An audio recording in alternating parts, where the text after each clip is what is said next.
Avant de commencer, je vais quand même encore me présenter. Je sais que c'était peut-être pas là hier. Moi, c'est Madame Gembou, Ningobnigi Agnès Nadège. Voilà, je suis entrepreneur web, formatrice dans le domaine de la crypto-monnaie et également très engagée dans le cadre du marketing digital. Maman d'un petit garçon et aujourd'hui formatrice pour le compte de l'Afrique francophone d'une académie panafricaine dénommée Manoka, qui est d'ailleurs celle-là qui rend possible ce crypto challenge. Nous accompagnons des personnes à comprendre davantage ce que c'est que la crypto-monnaie parce que c'est l'avenir. Et donc hier, nous avons d'abord fait une vue d'ensemble sur le sujet pour, euh, pour comprendre qu'est-ce que les gens pensent de la crypto-monnaie. Comment est-ce que certains ont été en contact avec la crypto-monnaie pour leur première fois. Et beaucoup de mots sont sortis, beaucoup de phrases qui nous ont fait beaucoup rire, mais en même temps qui étaient nécessaires. Notamment la crypto-monnaie, c'est de l'arnaque, c'est la sorcellerie des blancs, c'est c'est du scam. Voilà, mais pour d'autres encore, la crypto-monnaie, c'était un moyen d'échange, c'était de la monnaie numérique. Voilà, et puis c'était intéressant de confronter toutes les appréhensions. Alors, il était donc question que nous puissions lever le doute. Parce que oui, pour celui qui dit que la crypto-monnaie, c'est l'arnaque, franchement, en première vue, il ne faut pas tirer sur cette personne. Parce que la personne a certainement une expérience dans le sujet et peut-être s'est fait arnaquer. Et donc, puisque peut-être l'opportunité qui lui avait été présentée mettait la crypto-monnaie en avant, du coup, la personne dira que la crypto-monnaie, c'est de l'arnaque. Et c'est ce que la plupart des francophones ont connu. La crypto-monnaie qu'on nous a vendue dès le départ, c'était dans des plateformes d'investissement et puis qui ont fermé, qui ont disparu. Et moi, je dirais même que c'est la disparition multiple de, de toutes ces plateformes cette disparition m'a amené à me poser des vraies questions. Parce que tu pars dans la plateforme X, on te dit on fait du trading, on fait ceci, acheter des packages. Tu vas là-bas, on te dit on fait ceci. Ça tournait toujours autour de la crypto. Et puis à un moment, je me suis dit, mais franchement, la crypto-monnaie même, c'est même quoi? Franchement, je suis fatiguée. C'est quoi? C'est quoi cette histoire? Parce que tous avaient un point commun, c'était la crypto. Mais la crypto même, c'est quoi? Voilà. Donc du coup, hier, nous avons convenu que la crypto-monnaie, c'est une monnaie numérique qui a vu le jour descendre d'une grande crise qui a démarré aux États-Unis et qui a été généralisée du fait que les États-Unis quand même occupent une place de choix en matière d'économie, en matière du pouvoir à exercer sur l'économie mondiale et même sur la finance. Parce que quand on parle par exemple du Fonds monétaire international et la Banque mondiale, mais ce sont les États-Unis en majeure partie qui gèrent ces organismes. Et donc si les États-Unis qui représentent le boss, si on peut dire comme ça, est en difficulté, c'est clair que les aides que le Fonds monétaire ou la Banque mondiale peut vouloir accorder aux gens n'auront pas, ces aides n'auront pas lieu. Et c'est ce qui s'est passé en 2008 avec la crise immobilière aux États-Unis qui a impacté les banques. Et après avoir impacté les banques, ça a impacté les populations parce que les banques vivent de l'argent des épargnants. Et, et c'est cet argent en fait qu'on manipule à gauche, à droite. On prend ici, on accorde là-bas, on donne ici. Quand on récupère avec des ajouts, des intérêts, bref, toutes ces rémunérations qu'eux, ils vivent avec. Donc du coup, le problème a été généralisé et au Japon, dans les années en 2008, il y a quelqu'un aussi qui s'est posé la question, ou alors un groupe de personnes, parce que jusqu'ici, personne ne connaît l'identité réelle du créateur de la crypto-monnaie. Personne. Jusqu'ici, vraiment. Que personne ne vous dise que je connais qui est Satoshi Nakamoto. Les gens ont tenté, mais c'est resté mystérieux. Vous voyez? Donc, un certain Satoshi est resté au Japon, a vu comment les Japonais souffraient, les gens grévaient, comme ça a été le cas partout ailleurs. D'ailleurs, ici au Cameroun, je me rappelle en 2008, je faisais la classe de première. Une tomate, c'était dans les 200 francs. Et c'était un tout petit fruit comme ça. C'était à prendre ou à laisser. Tu n'avais pas de choix. Donc, et puis on disait, c'est la crise financière, c'est la famine. Et puis pour certains, ils trouvaient qu'il fallait qu'on change le gouvernement. Bref, ça allait dans tous les sens. Et ce n'était pas seulement en Afrique. C'était en Europe, c'était en Asie, c'était en Amérique, c'était partout. Voilà. Voilà donc que dans cette crise, on a vu un génie, un illuminé de Dieu. Parce que toutes ces personnes qui créent des révolutions, vraiment, on n'en compte pas tellement. Et leur évolution s'étend de génération en génération, de décennie en décennie, c'est ça. La preuve, c'est que la crypto-monnaie aujourd'hui, c'est plus de 15 ans. Nous sommes déjà à 16 ans.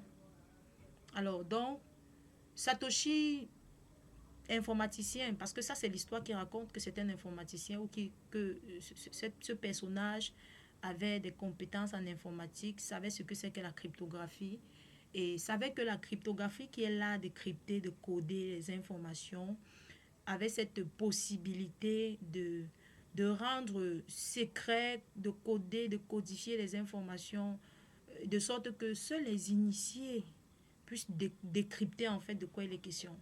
Alors Satoshi s'est dit pourquoi pas. Pourquoi pas, pourquoi pas transposer la cryptographie dans le domaine de la finance, parce qu'on en a marre d'être dépendant des banques, parce que à cause d'une crise que eux-mêmes ils ont organisée, en tant qu'épargnant, tu n'as plus des droits, que l'on te dise que pour un montant que tu étais censé recevoir par mois, je dis n'importe quoi, peut-être tu avais un plafond de 1 000 € le mois, que l'on te dise parce qu'il y a la crise qu'on ne peut que te donner 100 €, qu'est-ce que tu en feras avec? Donc c'est un peu ce qu'on a vécu, c'est un peu ce qui s'est passé. Et Satoshi s'est dit c'est injuste, c'est vraiment injuste. Tu as travaillé durement pour avoir de l'argent, que tu prends durement pour aller mettre dans une banque et que qu'on te dise que désormais tu vas marcher selon les principes de la banque, que tu ne peux retirer qu'un certain montant et que tu dois même justifier à qui et pourquoi tu envoies de l'argent à X ou Y. Et puis dessus quoi les frais sont énormes. Et comme ça ne suffit plus aujourd'hui, quand je parle d'aujourd'hui, je me situe en 2008 où on te dit carrément qu'il n'y a pas d'argent en caisse. C'était compliqué. Alors donc Satoshi s'est donc posé la question pourquoi pas. Et dans le pourquoi pas, nous avons vu qu'il y a deux éléments vraiment qui ont favorisé la venue de la crypto-monnaie. D'accord. Les premiers facteurs, c'est ce que j'ai cité. Toutes ces limites que j'ai citées au niveau du minimum, au niveau du fait que tu dois justifier à qui et pourquoi tu envoies, et puis les frais élevés. Il y a surtout l'avènement d'Internet aussi qui a joué beaucoup parce que dans le pourquoi pas de Satoshi, Satoshi ne s'occupait pas seulement, ne voulait pas seulement un système qui allait s'appliquer au Japon et puis c'est tout. Pour lui, c'était injuste, que ce soit au Japon, que ce soit dans toute l'Asie, en Europe, en Afrique et partout. Pour lui, il voulait un système qui devait permettre que les populations du monde soient libérées. C'était ça. Que les populations du monde soient libérées. C'était sa mission en fait. Et Dieu merci, depuis 2004, nous sommes nous sommes à l'ère d'Internet, ok? Et pour lui, la meilleure façon de connecter le monde, c'est grâce à Internet. Ce n'est qu'à travers Internet qu'on peut se voir, on peut participer, vous et moi, aujourd'hui à cette formation, ok? À travers nos téléphones, nos ordinateurs. Il s'est dit, c'est une très belle opportunité. Mais comment donc faire? Comment faire pour que toutes toute la population du monde soit interconnectée pour pouvoir utiliser une nouvelle forme d'argent? C'était la question qu'il fallait se poser par la suite. Il avait déjà la cryptographie. Il savait qu'il peut codifier. Mais après avoir codifié, il fallait que ce soit possible de relier les gens à travers un réseau. Et Internet seul ne suffisait pas. Quand je dis Internet seul, ce n'était pas parce que tu allais te connecter, par exemple, sur Google Meet que c'était possible. Il fallait créer un système adapté aux transactions en cette monnaie que lui, il voulait mettre en place. Voilà comment les recherches ont commencé en 2008. Après 2009, il a pu mettre en place ce que l'on appelle la première blockchain, un premier registre dans l'histoire du monde, le tout premier registre numérique qui pouvait permettre de faire des transactions d'une personne à une autre. Ceci en gardant le caractère de transparence. D'abord, le caractère, le caractère infalsifiable. D'abord, quand on dit qu'il y a transparence, ça veut dire que tout est clair. Alors, ça a été donc possible. Satoshi a donc pu créer la blockchain où tout le monde peut se connecter. Il suffit d'avoir, ou il suffit d'être initié pour pouvoir le faire. Voilà. Voilà comment, puisque la crypto-monnaie, sans la blockchain, c'est-à-dire même sans Internet, n'a pas place. OK? Il fallait donc mettre en place quelque chose comme ça et ça a été fait. Voilà comment en 2008, en 2009, la première crypto-monnaie a été créée, le Bitcoin. Et la toute première transaction en Bitcoin a eu lieu le 22 mai 2010. Vous voyez un peu. Alors, voilà un peu ce que nous avons vu hier en entrée de jeu. Et nous avons également fait le tour de l'historique, le tour de l'évolution de la crypto-monnaie. Parce que depuis que ça a été créé, il faut dire qu'au début, ce n'était pas vraiment facile.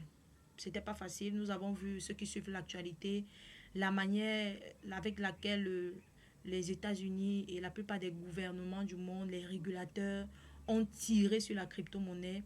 Nous avons noté la sortie de tous les régulateurs du monde. Que ce soit l'AMF en Europe ou en France, que ce soit la COSUMAF ici chez nous en Afrique centrale, que ce soit la SEC aux États-Unis, nous avons vu des sorties médiatiques où ils ont dit que la crypto-monnaie est dangereuse. La crypto-monnaie est dangereuse, la crypto-monnaie finance le terrorisme, la crypto-monnaie facilite le blanchiment d'argent. Ce sont ces discours en fait que nous avons eu à recevoir depuis toujours jusqu'à une certaine date. Alors, cela nous a donc amené à nous poser la question de savoir réellement la crypto-monnaie même c'est quoi. Et pour parler de la crypto-monnaie c'est quoi, il faut d'abord savoir ce que c'est que la monnaie. La monnaie, on a parlé de la monnaie hier. On a dit que la monnaie est un instrument d'échange, un instrument un moyen de paiement. Et nous avons vu que ce qui donne de la valeur à une monnaie, voilà, il y a la confiance au gouvernement. Parce que tu fais confiance à ton gouvernement. Si ton gouvernement te dit qu'aujourd'hui, la feuille de papier X va devenir la monnaie, on va utiliser, c'est pas ça. Est-ce qu'on va pas utiliser ça? C'est une question. Est-ce qu'on va pas utiliser? On va utiliser. Oh. Très bien, on va utiliser parce que nous faisons confiance à nos gouvernements. Il y a également le régulateur et les banques centrales qui décident. Parce que dans la classification, nous avons vu que il y a d'abord, sur le plan international, ceux qui régulent la monnaie ou ceux qui gèrent l'histoire des finances. Il y a le Fonds monétaire international, il y a la Banque mondiale. Maintenant, ça c'est sur le plan international. Il fallait qu'ils puissent se dupliquer pour être présents, c'est-à-dire qu'ils trouvent un moyen d'être dans toutes les zones monétaires. Ils ont créé les banques centrales. Et les banques centrales sont là, sont les yeux et les oreilles de ces organismes internationaux. Vous voyez? Maintenant, à côté de ces organismes, puisque, par exemple, la BEAC, bien que la BEAC gère 6 pays, c'est la zone CEMAC, c'est 6 pays. OK? Alors, il fallait aussi trouver le moyen qu'eux aussi puissent avoir les yeux et les oreilles dans ces différents pays. Ils ont donc créé les banques secondaires. Et puis, à côté de ça, ce sont les institutions de microfinance qui ont vu le jour pour venir régler une certaine discrimination, si on peut dire, parce que avoir accès aux services financiers bancaires n'est pas accessible à tous. Les comptes d'épargne, il faut au moins savoir 50 000 réellement pour avoir un compte, rien qu'avoir un compte. Maintenant, tu dois l'approvisionner. Et puis, Ouais, n'a pas la raison. sans compter ce qu'on va te couper tous les mois en termes de frais. Vous voyez un peu. Donc, du coup, on a compris que ces institutions-là, ils donnent du poids à la monnaie. Nous avons compris que le gouvernement aussi donne du poids à la monnaie et nous avons surtout compris que la croyance commune à une monnaie donne de la valeur à une monnaie. Et j'ai pris des exemples hier en disant, je suis au Cameroun. Et ici au Cameroun, il y a des Nigérians qui font du commerce. Si moi je vais acheter un truc chez un Nigérian, je donne du franc CFA à ce Nigérian. Bon, si le Nigérian, lui, me rembourse en Naira, moi, je n'ai rien à foutre avec du Naira. Il faut se dire la vérité. Qu'est-ce que j'ai à foutre avec du Naira étant au Cameroun où c'est le ZAF, le franc CFA qui a sa place. Donc, du coup, moi, je vais dire au Nigérian que mon frère, vraiment, si tu ne peux pas me rembourser en franc CFA, tu laisses. Même si ton Naira a la valeur que le franc CFA, ce n'est pas mon problème. Parce que je ne crois pas au Naira. Mais ce même Nigérian, s'il traite avec un autre Nigérian et qu'il propose du Naira, le Nigérian prendra du Naira parce qu'il croit en cette monnaie, tout simplement. Donc la croyance à une monnaie, la croyance commune à une monnaie donne de la valeur. Alors, maintenant pour revenir à la crypto-monnaie. C'est quoi même la crypto-monnaie? Les caractéristiques de la crypto-monnaie. Déjà, nous avons défini la crypto-monnaie comme étant une monnaie numérique qui permet de faire des transactions de personne en personne sans passer par un intermédiaire, c'est-à-dire ici par le système bancaire, mais surtout par le biais d'une technologie qu'on a appelée la blockchain. Et donc, on a d'un côté une monnaie numérique, de l'autre côté, nous avons cette possibilité de faire des transactions directement entre nous sans passer par des intermédiaires. Et puis, ceci est rendu possible, la connexion entre nous, puisqu'on supprime un intermédiaire, la connexion entre nous, c'est une technologie qu'on appelle la blockchain, tout simplement. Alors, les caractéristiques donc de la crypto-monnaie, nous l'avons dit. Premièrement, on sait déjà c'est une monnaie, mais c'est surtout une monnaie qui permet de faire des transactions transfrontalières. On a franchement aimé ça ici hier. Parce que je peux être au Cameroun, j'achète un article en Chine. Si mon fournisseur croit en la crypto-monnaie, je le paye en Chine et puis c'était bon. Moi, quand je fais des formations, je dis souvent paiement en espèces, paiement par mobile money, paiement en USDT, ça veut dire en crypto. Ça veut dire que chacun doit pouvoir se retrouver. Et quand je mets paiement en crypto, si quelqu'un est en Inde et que lui fait la crypto et qu'il veut faire ma formation, mais on va s'entendre. Ça va aller vite. C'est de ça qu'il est question. On a également vu que la crypto-monnaie, c'est 24 heures sur 24. Franchement, beaucoup ici, chacun ici a son expérience avec la banque. J'ai dit, les jours fériés chômés, tu ne peux pas avoir accès au service bancaire. Sauf peut-être si tu as une carte électronique, une carte magnétique, tu vas peut-être aller au guichet automatique. Voilà, si c'est même encore disponible. OK? Nous avons vu également que les dimanches, nous sommes dimanche aujourd'hui, c'est impossible d'avoir accès à un système bancaire. Impossible. Tu vas trouver quelle banque ouverte le dimanche. C'est impossible. Pourtant, la crypto-monnaie nous offre la possibilité d'avoir accès à nos finances 7 jours sur 7, 24 heures sur 24. C'est un très gros avantage de savoir ça. De savoir que tu peux te plonger dans ce secteur et tu as accès vraiment aux opérations tous les jours. Alors, nous avons également vu que la crypto-monnaie, c'est une réserve de valeur. Vraiment. Et c'est à ce niveau que nos bourses là, ça ne va pas. Ça ne va pas. Si vous voyez tout ce qui se passe depuis, tous ces remue-ménages qu'on a eu à faire des années, oh la crypto-monnaie finance X, ça finance Y, c'est dangereux, tout ça. Les amis, c'est à cause de son caractère réserve de valeur. Le caractère réserve de valeur renferme la possibilité de se financer. Et nous savons que le financement, on a rendu mystique même le financement à un niveau. On a rendu mystérieux le financement. Tu vois, tu es un jeune. Moi, j'ai un frère qui est entrepreneur. Hein, et il a déjà eu... Il a déjà reçu des... Ils appellent ça quoi? Des awards de l'État. Quand on fait des compétitions, tout ça. Le projet de l'enfant est bien. Mais au moment de financer, on demande que ton père, c'est qui? Ton père, c'est qui? Bon, ok, ton père n'est personne. Ton père n'est personne. Bon, ton parent ici, c'est qui? Ton parent, c'est qui? Et finalement, on ne finance pas ton projet parce que tu sors d'une famille modeste. Or, avec la crypto-monnaie et son caractère réserve de valeur, si tu es discipliné, tu t'y lances en sachant comment ça marche, mon ami, juste un peu de temps, tu peux te faire des ressources financières et tu soutiens tes activités, tu avances au calme. Et c'est ça qui a créé vraiment tous ces remue-ménages parce que vous imaginez que pour avoir un financement bancaire, non seulement on va te poser des conditions sur le plan des garanties énormes que tu devras déposer, mais en plus de ces garanties, on va encore te demander d'avoir, je crois que ici chez nous au Cameroun, c'est 30%, hein, ça doit être 30% du montant du financement que tu veux. Donc si tu veux un financement de 10 millions, tu dois avoir au moins 3 millions. Bon, si tu es jeune et que toi tu n'as pas, ça veut dire que c'est bon. Mais de savoir que désormais, il y a un endroit ou un système où les gens peuvent vraiment avoir du financement de façon propre, sans contrainte, sans condition, ça ne les plaît pas trop. Et c'est ça, en fait. Donc, la crypto-monnaie réserve de valeur, c'est parce que dans réserve de valeur, il y a un pan volatilité dans la crypto-monnaie, la volatilité, les prix qui varient. Ça fait aussi peur à certaines personnes. Hein.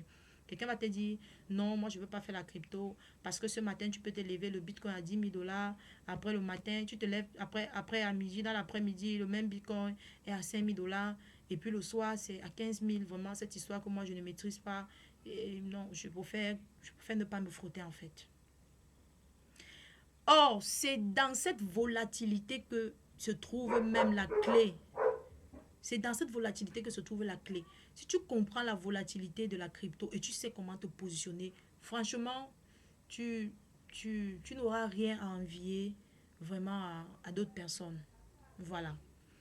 Donc, nous sommes là dans une industrie qui nous donne la possibilité d'avoir accès au financement. Que tu sois en Afrique, que tu sois en Europe, encore que Satoshi ne s'est pas juste contenté de penser au Japon, mais il a surtout pensé à tout ce peuple du monde qui est, qui est délaissé. Voilà. Alors, hier aussi, nous avons parlé d'une autre chose qui peut faire aussi peur. Parce que ce que les gens ne savent pas, c'est que la technologie qui soutient la crypto-monnaie est une technologie très puissante qui en réalité va au-delà de la monnaie. De nos jours, va au-delà de la monnaie. OK? La blockchain s'intéresse au domaine de la finance, ceci à travers les crypto-monnaies, d'accord? La blockchain s'intéresse à la protection intellectuelle, ok? Par exemple, à travers ce que l'on appelle les NFT, où tu peux protéger ton œuvre, ok? Tu peux protéger ton œuvre. Parce que nous avons aussi un problème de malhonnêteté intellectuelle, où tu as créé quelque chose, et puis on peut te voler ça en fait. Or, on a dit que c'est infalsifiable. Du coup, le caractère infalsifiable fait en sorte que vraiment, c'est quand tu as déjà, si on dans la blockchain, on a déjà dit par exemple que c'est toi qui as créé ce téléphone, alors ça restera que c'est toi dans l'histoire. Et c'est également une technologie qui peut s'appliquer dans presque tous les domaines de la vie. On a pris l'exemple des problèmes fonciers, non? Le domaine foncier, pour ce qui est du Cameroun, par exemple, ceux qui sont dans les cuisines et qui sont en train de manger, s'il vous plaît, fermez vos caméras, je vous en prie. Nous aussi, on aimerait préparer. Hein. Ouais, c'est quand même midi. C'est quand même midi. Nous, si on a faim ici, hein. En tout cas, vous m'avez donné déjà la soif. Hein. Permettez-moi de boire un peu d'eau.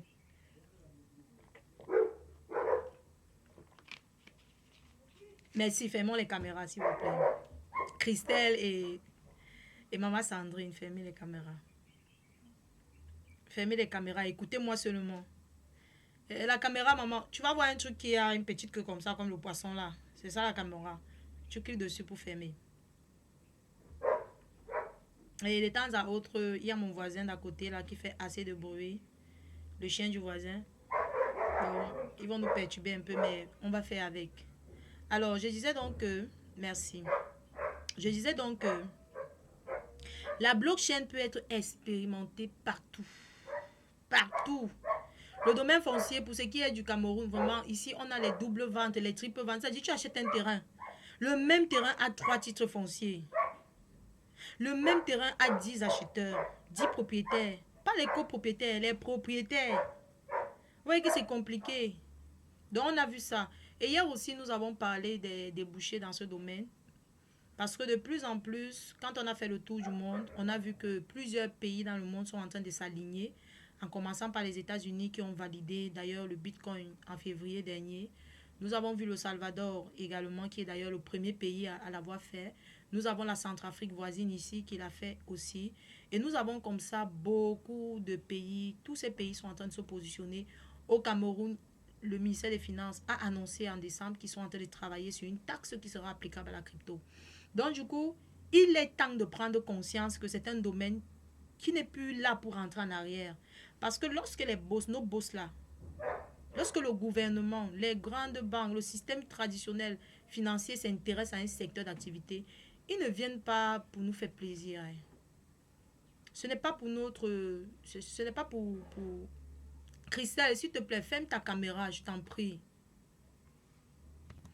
C'est parce que eux aussi veulent tirer leur épingle du jeu. Si on met en place une taxe qui sera applicable à la crypto, naturellement, c'est pour pouvoir recevoir quelque chose. Mais est-ce qu'on taxe ce qui est illégal? Moi, quand je rencontre des personnes qui continuent à dire ici, dehors, que la crypto-monnaie, c'est l'arnaque, moi, quelque part, ça me fait un peu pitié. Parce que le gouvernement ne taxe pas ce qui est illégal. À défaut, on aurait déjà taxé la drogue. Voilà, c'est vrai. Donc, nous avons donc parlé des débouchés. Les débouchés, il y a des nouveaux métiers qui vont naître derrière cette technologie. Il y a les analystes de blockchain, ça va vraiment naître. Et nous avons intérêt, nous, en tant qu'Africains, de nous y mettre. Parce que depuis que le Salvador a légalisé, par exemple, la crypto-monnaie en 2022, il faut dire que chez eux, les enfants à partir de terminale font déjà des formations dans le domaine de la blockchain. Et en France, ça se fait aussi. Il y a déjà des formations. Donc, vous imaginez donc ce que ça veut dire. Si nous, on va rester des ignorants, on attend tout. Quand ils vont finir de former leurs enfants là, ces enfants viendront être des experts chez nous. Ils seront des experts chez nous. Même si tu as affaire à un expert, il faut quand même que tu saches de quoi il est question. C'est d'abord ça. Il ne faut pas qu'on te dise, voilà l'expert, tu ne sais même pas de quoi il est question, tu te retrouves aussi là. Comme je vois des jeunes aujourd'hui, sont des banquiers, où ils travaillent dans le domaine de la banque. Quand on leur parle de la crypto-monnaie, ils ne veulent pas s'y intéresser. Pourtant, les banques sont les premiers, c'est-à-dire, c'est d'abord dans les banques que ça va commencer, comme c'est le cas aux États-Unis avec les banques comme les BlackRock et tout le reste. Voilà, mais nous, à Manoka, ce que nous faisons, c'est de sensibiliser les gens et de dire aux gens que intéressez-vous déjà, dans un premier temps, intéressez-vous à ce domaine parce que c'est une source de financement alternative. Parce que même si aujourd'hui, tu veux devenir un expert dans ce domaine, mais il va te falloir assez d'argent pour ta formation, les 15 000, les 20 000, les 30 000 dollars. Et tu ne vas pas cogner ton pied en route, tu ramasses cet argent. Donc, intéressons-nous déjà à ce domaine-ci pour avoir du financement.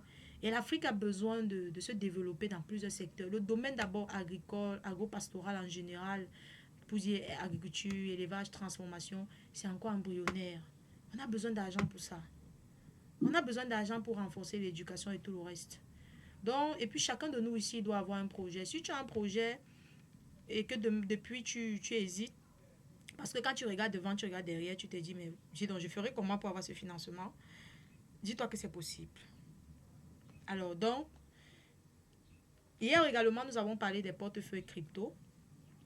Où garder la crypto-monnaie? Où garder la crypto? C'est ce que nous avons vu hier.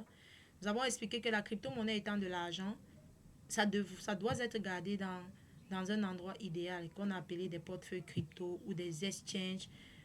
Donc, si vous entendez parler des portefeuilles, d'exchange, de marché, en fait, ce sont des endroits où l'on peut stocker nos crypto-monnaies, où on peut les garder, où on peut faire des achats, des ventes, où on peut faire des manipulations. Et hier, j'ai mentionné qu'il en existe deux types. Nous avons les portefeuilles centralisés qui sont régis et organisés par les entreprises. Et dans ce cadre, on va t'exiger de faire une vérification de ton compte, c'est-à-dire d'attester que c'est toi. D'attester, de prouver en fait qui est le détenteur du compte. Et généralement, dans ce type de portefeuille, on va te demander des justificatifs. Voilà. On va te demander des justificatifs tels que, tels que des pièces d'identité également. Ça peut être le passeport, ça peut être le permis de conduire, ça peut être la carte nationale d'identité. Voilà. Nous avons également parlé des portefeuilles. Oh là là, mon voisin, il est très nerveux.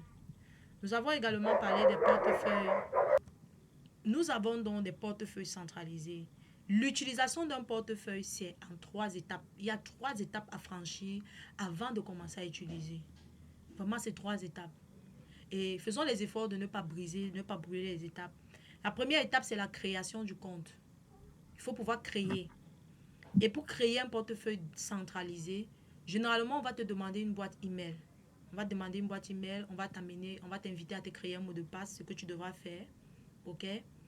Par contre, dans le cadre des portefeuilles décentralisés, généralement, on peut te demander un mot de passe de connexion en fonction des portefeuilles. On peut te demander, on va te générer aussi une suite de mots.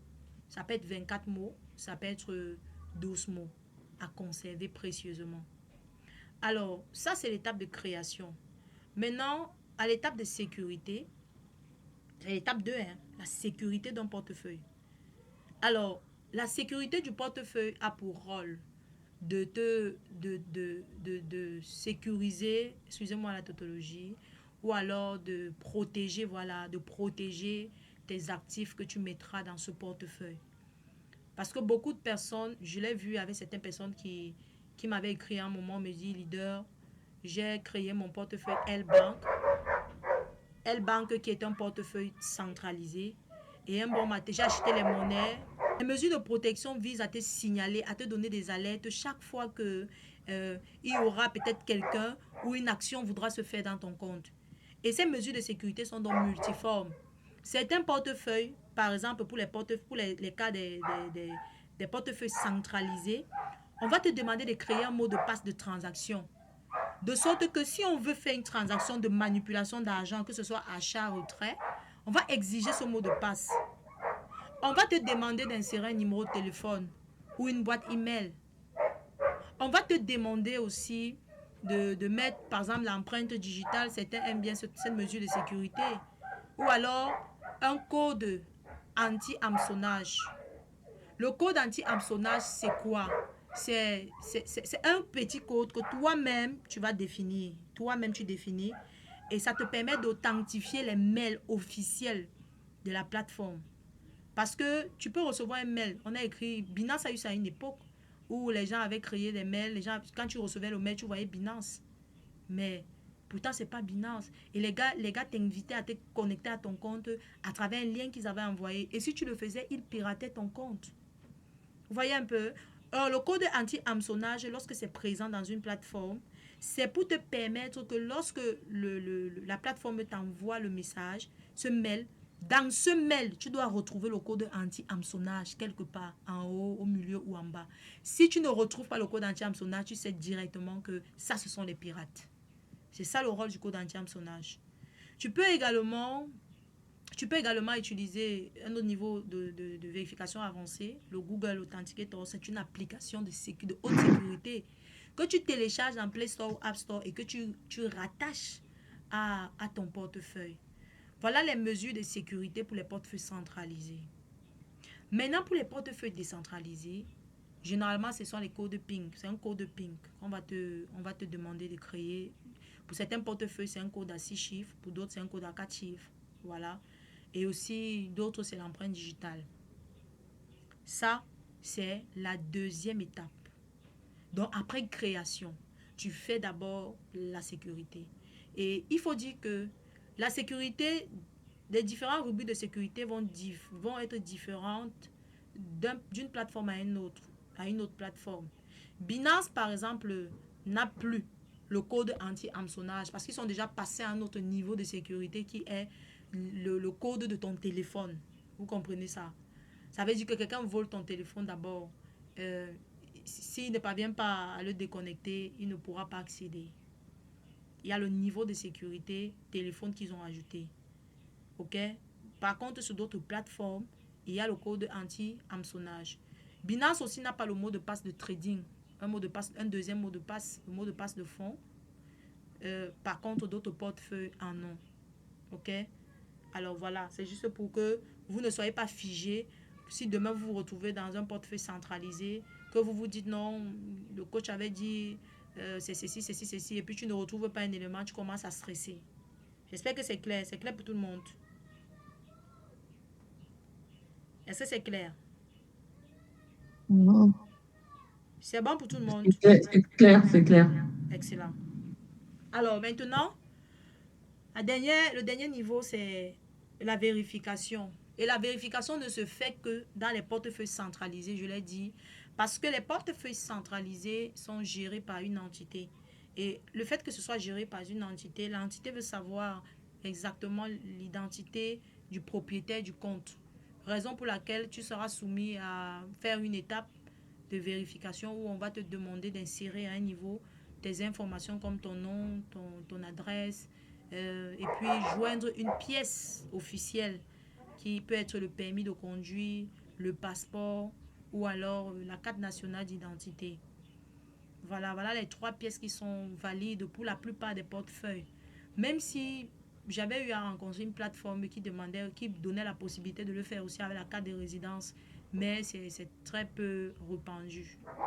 Maintenant, pour les portefeuilles décentralisés, il n'y a pas de vérification. Ici, vraiment, il n'y a pas de vérification parce que je l'ai dit hier, les DEX sont gérés par ce que l'on appelle des consensus. qui sont un ensemble de règles et de principes de fonctionnement. Et puisque ce sont des algorithmes qui sont mis en place, lorsque tu fais une étape X et puis correctement comme il faut, tu passes automatiquement à l'étape 2. OK? Donc voilà. Et la particularité donc des portefeuilles décentralisés, c'est que franchement, tu dois être très, très, très attentif. Tu dois être ordonné. Parce que, je l'ai dit hier, il y a des personnes qui pensent que leur tête là, ils retiennent tout. Et que la crypto-monnaie, ils vont transposer par exemple leur désordre dans la crypto-monnaie. J'ai dit hier que chacun doit avoir deux supports. Un support pour les cours, voilà, un cahier de cours, un cahier pour prendre souvent tes notes pour les formations. Et un cahier ou un agenda ou un bloc-notes solide où tu vas noter toutes les informations sur tes portefeuilles en commençant par la boîte email principale pour ce qui concerne tes portefeuilles centralisés. Voilà. Et tu vas pouvoir noter dans les informations sur tes portefeuilles, c'est-à-dire email, numéro de téléphone que tu as rattaché, mot de passe d'accès, mot de passe de fonds, si c'est un portefeuille qui demande le mot de passe de fonds. Tu définis tout. Parce que demain, tu peux être invalide. Parce que demain, tu peux ne pas être là. Parce que même, tu peux même oublier à un moment le mot de passe. Et si il arrive que c'est le moment de la grande récolte, c'est compliqué pour toi. Alors, ça me permet donc d'entrer sur le dernier sujet d'hier. C'est à quand récolter. À quand récolter. C'est bien beau de te lancer si tu comprends le principe. Voilà. Et on a expliqué hier que Satoshi Nakamoto avait décrit clairement comment on peut faire pour gagner de l'argent dans la crypto-monnaie. Il a défini ça en cycle. Et chaque cycle a 4 ans. Donc après un cycle, si tu n'as pas participé ou si tu es arrivé au mauvais moment, attends-toi juste à faire encore 4 ans pour pouvoir atteindre le cycle prochain. Et j'ai précisé que 2024, où nous sommes, c'est la 3e année du cycle en cours qui va s'achever l'année prochaine, en 2025. Donc en 2025, nous allons vivre ce qu'on appelle le bull run. Et nous avons expliqué hier que la première année de chaque cycle s'appelle le bear market. Parce que dans ce cycle, beaucoup de monnaies, les monnaies, le marché chute, généralement à plus de 50, voire 80%. Et donc, c'est une année où il faut stocker. C'est le meilleur moment d'acheter les meilleurs projets. C'est le meilleur moment. C'est le premier des meilleurs moments. Ensuite, la deuxième année qui correspond sur notre calendrier en 2023, c'est l'année d'accumulation. On appelle accumulation market ou marché d'accumulation. C'est un marché qui a été caractérisé par une correction du marché. J'ai expliqué hier qu'en 2021, par exemple, qui était la dernière année du dernier cycle, nous avons assisté à un bitcoin à 69 000 $. Et pourtant, en 2022, le même bitcoin avait chuté jusqu'à 16 000 $ pour remonter en 2023 à 44 000 $ en fin d'année 2023. Alors, bienvenue donc au marché ou à l'année du bull run, à l'année de halving, ok? L'année du halving, le halving market, c'est la 3e année, voilà, dans laquelle nous nous retrouvons aujourd'hui. Mais surtout, depuis le 20 avril, nous sommes entrés dans un long processus d'émergence vers la 4e année qui est le bull market ou le bull run. Donc, tous ceux qui sont ici ce soir, nous avons encore à peine devant nous 16 mois. 16 mois pour définir si nous allons faire partie des heureux millionnaires de cette vague d'enrichissement qui a démarré depuis 2022. Chacun fera son introspection déjà de sa vie passée et chacun prendra les résolutions qu'il faut. Mais il faut savoir que pour réussir dans ce domaine, il faut s'éduquer. C'est la première clé. Il faut se former. La deuxième clé, il faut acheter des meilleurs projets crypto. Oui, nous sommes encore dans un délai. Ça, c'est le dernier bon moment d'acheter les monnaies. Je l'ai dit, le premier bon moment, c'était en 2022, à la première année du cycle. Donc, nous sommes au dernier bon moment. Nous sommes à l'année d'accélération, le virage. Il faut acheter des meilleurs projets. Parce que le marché de la crypto-monnaie, j'ai expliqué, j'ai parlé un peu du marché hier. Alors, le marché de la crypto-monnaie compte de nos jours plus de 28 000. Je vais retaper ça. C'était CoinMarket. coinmarketcap.com. Ok. Oh, j'ai pas mis market coin marketcap.com. Est-ce que vous voyez mon écran? Qu'est-ce qui est sur l'écran, s'il vous plaît? Le premier tableau. Non, on voit pas, on voit pas. Ok, donc je vais donc revenir en salle, j'arrête le partage et je vais dans CoinMarket, c'est ça.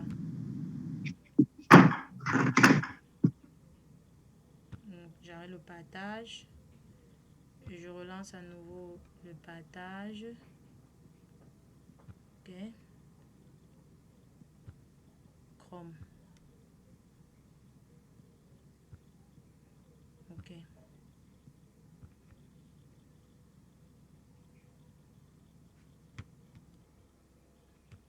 Vous voyez l'écran?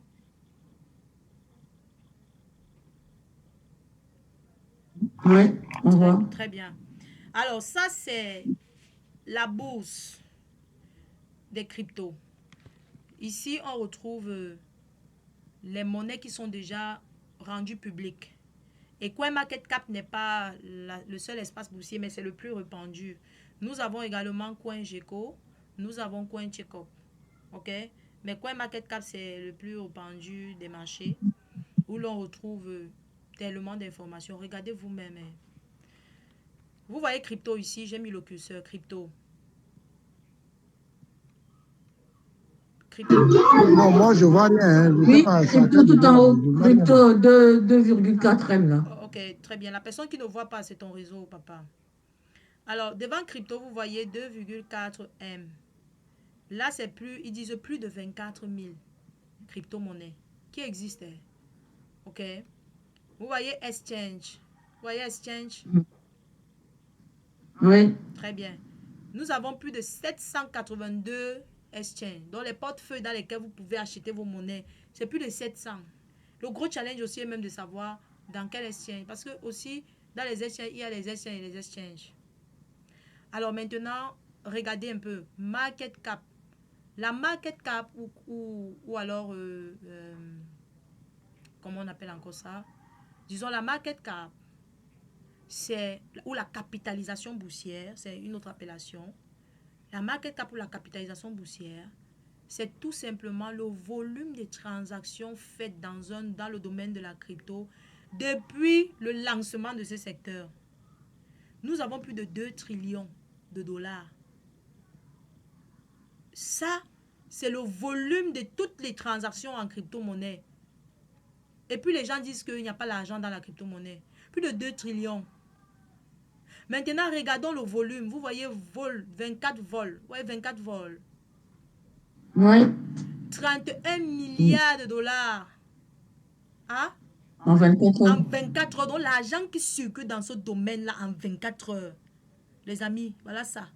Et puis quelqu'un reste dit que vraiment la crypto-monnaie. Il y a un monsieur qui m'avait dit, parce qu'il travaille au port, il avait dit que la crypto-monnaie, ce sont des pètes-pètes. Vous voyez ça? Il dit que ce sont des pètes. Ha! Que ce sont des conneries. Lui, il aime l'argent fiat, tu caches. Voilà. Regardez l'argent qui circule en 24 heures. C'est beaucoup d'argent. Maintenant, si on veut voir par exemple les monnaies qui sont listées ici, on clique par exemple sur le chiffre qui est devant crypto là. On clique. On attend. Vous allez les voir classés par ordre de priorité. En commençant par le Bitcoin, qui est le boss. La mère poule, comme j'aime l'appeler. Vous allez les voir, c'est tellement de crypto-monnaies. Le challenge, c'est de savoir. Satoshi a dit investir sur des meilleurs projets. Investir sur des meilleurs projets. Tout à l'heure, on va voir comment acheter dans Binance, parce que c'est Binance qu'on va utiliser. Mais on achète en quelques secondes. Mais tu vas acheter quoi? C'est ça la question. Regardez, voilà les monnaies. On a commencé Bitcoin numéro 1, Ethereum numéro 2, Tether numéro 3, BNB numéro 4, ainsi de suite, ainsi de suite. Et on te montre également leur volume. Volume sur 24 heures. Volume sur 24 heures. Ici, le Bitcoin seul, c'est plus de 7 milliards de transactions par jour en 24 heures. Regardez ça. Rien que le Bitcoin. Regardez alors la capitalisation. C'est plus d'1 trilliard. Et les gens sont en train de jouer. Très bien. Maintenant, si on part sur les porte-monnaies électroniques, on va aller sur les exchanges. On clique sur les 782. On va aller voir. Les voilà classés en ordre de priorité, selon les critères de classement de CoinMarketCap. Binance est le numéro 1. La monnaie de Binance, le portefeuille Binance est numéro 1. OK? Numéro 1. Regardez vous-même les volumes de transactions en 24 heures dans Binance. C'est plus de 4 milliards. Donc, nous, on est là, on dort. Il y a les gars qui font des transactions depuis les 4 milliards. C'est-à-dire en 24 heures, l'argent tourne. Vous voyez ça? Et Binance seul a listé plus de 420 crypto-monnaies. Où vous voyez coin là? Plus de 420 crypto-monnaies. Rien que les coins. Mais maintenant, toutes les monnaies qui sont listées chez elle, voilà, c'est plus de 1000. Vous voyez un peu? Donc, regardons nous-mêmes tout ce qui se passe. Tout ce qui se passe vraiment sur ce marché de la crypto-monnaie. Et qu'on réfléchisse un peu. Qu'on réfléchisse. Chacun doit venir chercher sa part ici. Et en faire ce qu'il veut. Financer un projet. Je ne sais pas le projet que tu as. Alors, si on part par exemple sur la barre de recherche, on tape Bitcoin. Regardez bien ce qui va se passer. On tape BTC. J'ouvre. Parce qu'il y a quelqu'un qui a posé la question de savoir hier comment est-ce qu'on fait pour voir certaines informations sur une monnaie. Comment on fait pour voir les informations. Il suffit de venir à CoinMarketCap, tu tapes le nom de la monnaie sur la barre de recherche et on va t'afficher les informations complètes. Par exemple, voilà le prix actuel du Bitcoin. À l'instant, c'est 64 304 $, par exemple. Nous allons descendre. On a dit que la capitalisation boursière ou le market cap, c'était tout simplement l'ensemble des transactions, le volume des transactions depuis le lancement de la monnaie. Le Bitcoin seul, voilà. Voilà son volume en 24 heures. On continue. Hier, j'ai dit que les gens doivent un peu sortir du gratuit aussi pour s'éduquer et investir. Parce qu'il y a des personnes là qui sont les ambassadeurs seulement des airdrops, distribution gratuite des monnaies. Et puis parce qu'ils ne sont que des ambassadeurs de ça, ils vont faire des erreurs pas possibles. Quand vous voulez voir les informations sur une monnaie, attendez, il faut que ça descende. Apparemment, c'est encore en train de charger. OK. Voilà. Nous allons descendre.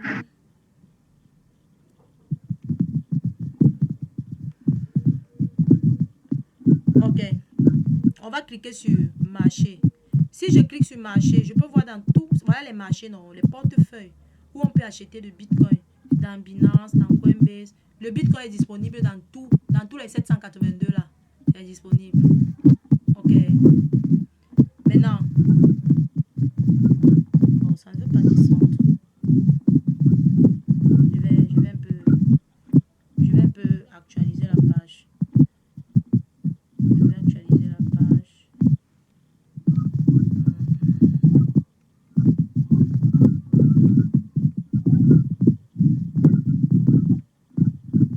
Il y a quelqu'un dont le micro fait des bruits, je sais pas.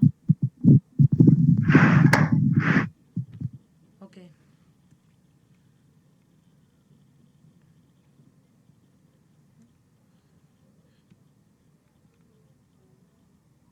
Bitcoin news. Oh. About Bitcoin, donc à propos de la monnaie. Je vais lire. Il y a quelque chose que j'ai envie de vous montrer. Et le curseur là, ça dérange un peu. Peut-être je vais vous montrer ça à travers le téléphone. C'est à travers le téléphone que je vais vous montrer ça. Je voulais vous montrer comment avoir accès au site internet d'une monnaie. Parce qu'ils ont le site aussi. Le site officiel. Ils ont un site officiel. Ça fait en sorte que qu'on ne vous envoie pas n'importe quoi. Quelqu'un te dit que telle monnaie qui est déjà sur le marché a lancé une promotion gratuite. Tu viens seulement dans CoinMarketCap, tu peux regarder le site. Est-ce que le site qu'on t'a envoyé correspond exactement au site officiel? Si ça correspond, ça veut dire que l'airdrop là, ça a un sens. Je vais vous montrer ça à travers le téléphone tout à l'heure parce qu'après l'ordinateur, on va travailler sur le téléphone. Ça ne veut pas avancer. Je vais vous montrer ça. Donc en fait, ceci c'était juste pour vous montrer l'interface de la bourse.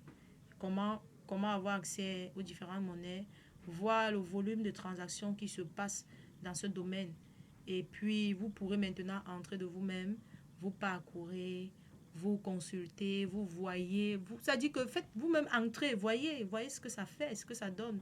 Checkez, faites ce que vous pouvez, mais faites-le. Parce que vous avez déjà reçu l'information. Alors, maintenant pour la suite. Hier, j'avais demandé que les uns et les autres téléchargent l'application Binance, ceux qui n'en ont pas encore, qui lancent la création. Est-ce que certains l'ont fait? Qui ici n'a pas un compte vérifié? Qui a seulement créé son compte Binance? Et ce compte est là comme ça. Qui l'a fait?